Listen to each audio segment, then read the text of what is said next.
मूर्ख की दुर्दशा। जिस मूर्ख की कथा हम आपको सुनाने जा रहे हैं वह विकट जीव था। उसके गांव वाले उसका असली नाम न लेकर पहले तो उसे विकट नाम से पुकारते थे। बाद में जैसे गांव में ब्रजलाल का बिरजू, रामदास का रमतस्वा बना लिया जाता है, उसी प्रकार लोगों ने विकट को तोड़ मरोड़ कर बिकेटी बना लिया। बिकेटी चेहरे से ही भोंदू लगता था। वह दिन भर बैठा बैठा गाल बजाता था।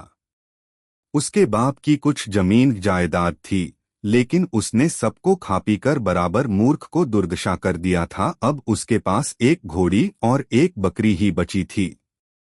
एक दिन बिकेटी की स्त्री बोली, नाथ, आप दिन प्रतिदिन अनाथ होते जा रहे हैं। कुछ कमाइए, नहीं तो कुल का नाम डूब जाएगा और बाहर मुंह दिखाना कठिन हो जाएगा। बिकेटी ऐंठ कर बोला, क्या बकबक करती है बावली? जब तक तू साथ है मैं अनाथ नहीं हो सकता। और सुन, धनी होने से किसी के मुंह की लाली नहीं बढ़ती। रत्नाकर समुद्र ने अपने बेटे चंद्रमा को बहुत रत्न दिए हैं। वह उन्हीं रत्नों को, जिन्हें तू तारे कहती है, फैलाकर रात में बैठता है। इतना बड़ा सेठ होकर भी वह मुंह से काला है, कलंकी है। सूर्य को देख, उसके पास एक फूटी कौड़ी भी नहीं है। वह मेरी तरह खाली हाथ सवेरे ठाठ से निकलता है। मेरे पास पैसा नहीं तो क्या हुआ, कुल का बड़प्पन तो है। बाबू मुझे बेटा वशलोचन कहकर पुकारते थे। स्त्री ने कहा, पैसा ही नहीं, बुद्धि भी तो नहीं है। यही हाल रहा तो कुछ दिनों में भीख मांगने निकलना पड़ेगा। मेरे पास तो नहाकर बदलने के लिए अब एक फटी धोती भी नहीं रह गई। यह आपके लिए बड़ी लज्जा की बात है। स्त्री की बातों से कुछ सचेत होकर बिकेटी बोला, अच्छा, चिंता न कर। मैं आज ही बाजार जाकर इस घोड़ी और बकरी को बेचकर रुपए खड़े करता हूँ। दोनों की बिक्री से 50 रुपए मिलेंगे। उससे मैं तेरे लिए बूट, मोजा, कोट, पतलून खरीद लाऊंगा। जल्दी से बाबू का सिलवाया हुआ पतलून कोट तो ला दे। स्त्री, आप यह क्या बड़बड़ा रहे हैं? घोड़ी बकरी ही तो अब घर की जमा पूंजी है। इन्हें भी बेचकर आप मेरे लिए ऐसी चीजें लाने जा रहे हैं जिन्हें मैं पहन नहीं सकती। आप तो छटांक भर सत्तू से मथुरा में भंडारा देना चाहते हैं। बिकेटी ने उसकी बात पर कुछ ध्यान नहीं दिया। वह चटपट अपना फटा पुराना कोट, पतलून और बूट पहन कर तैयार हो गया। घर में एक पुरानी घंटी पड़ी थी। उसे उसने बकरी के गले में बांधकर बकरी को एक रस्सी से घोड़ी की पूंछ में बांध दिया।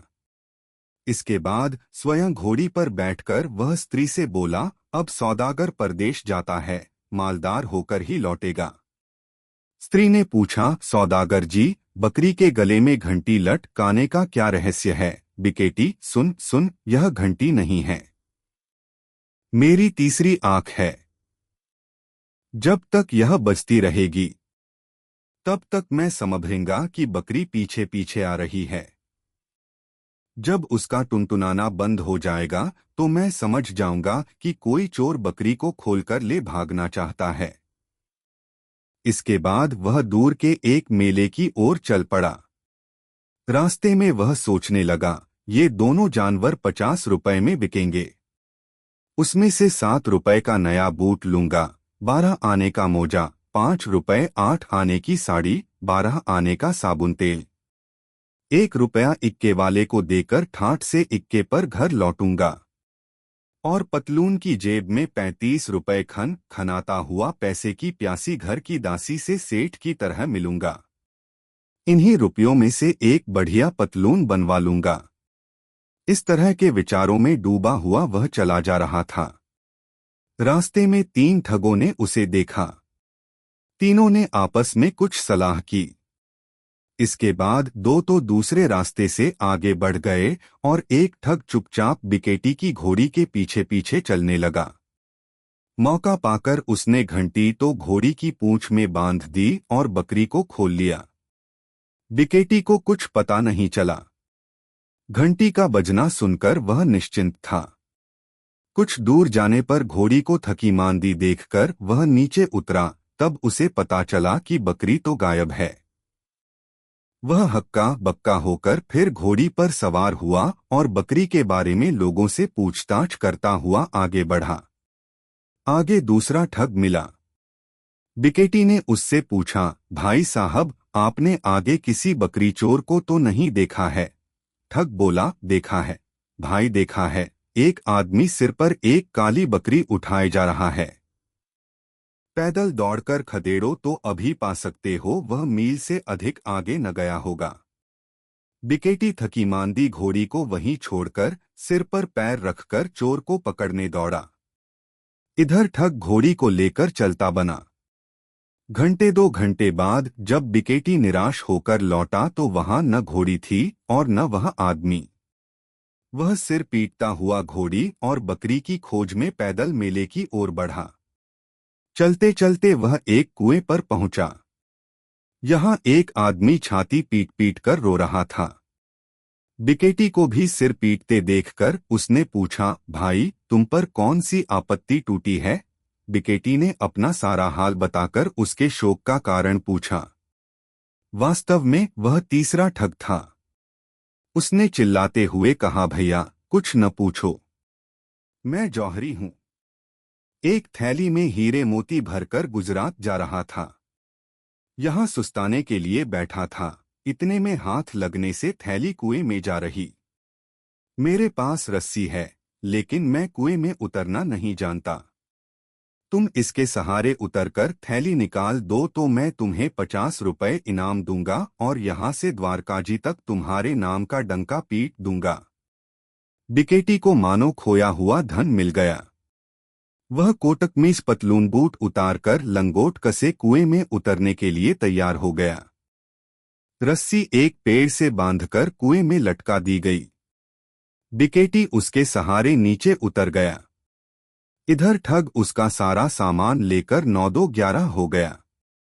पानी में बहुत देर तक टटोलने के बाद जब विवेटी बाहर निकला तो वहां कोई न था। उसके कपड़े भी नहीं थे। लंगोट बांधे न तो वह मेले में जा सकता था और न घर ही। शाम तक वह वहीं बैठकर छटपटाता रहा। अंधेरा होने पर घर की ओर लौटा। आधी रात के बाद जब वह घर पहुंचा तो उसकी स्त्री घर के किवाड़ बंद करके सो रही थी। बाहर से उस अभागे मूर्ख ने दरवाजा खटखटाया। स्त्री ने भीतर से नाम पूछकर उसे पहचाना और दरवाजा खोल दिया। सामने देखा तो उसका कोट पतलूनधारी पति नहीं, एक लंगोटधारी पुरुष खड़ा था। उसने भूत भूत चिल्लाकर किवाड़ बंद कर लिए। विकेटी घंटों बाहर खड़ा चिल्लाता रहा, लेकिन भय भीत स्त्री ने दरवाजा नहीं खोला। सारी रात बीत गई। सवेरे स्त्री ने खिड़की से झांककर देखा तो सचमुच बाहर उसका पति ही वैरागी के वेश में खड़ा था। उसने झपटकर दरवाजा खोल दिया। बिकेटी ने रो रो कर उसे अपना हाल सुनाया। स्त्री ने लंबी सांस लेते हुए कहा, आपने अपनी असावधानी से घर की बची बचाई पूंजी भी नष्ट कर दी। अब इसी में बैठकर भगवान भूतनाथ का भजन कीजिए, घर को फूंककर उसकी भस्म लगा लीजिए और मेरे बाल काटकर उसकी जटा बना लीजिए। बिकेटी क्या कहता? वह मुंह लटकाकर बैठ गया। आगे उस निकम्मे आदमी की क्या दुर्दशा हुई, यह तो हम नहीं बता सकते, लेकिन इतनी ही क्या कम थी।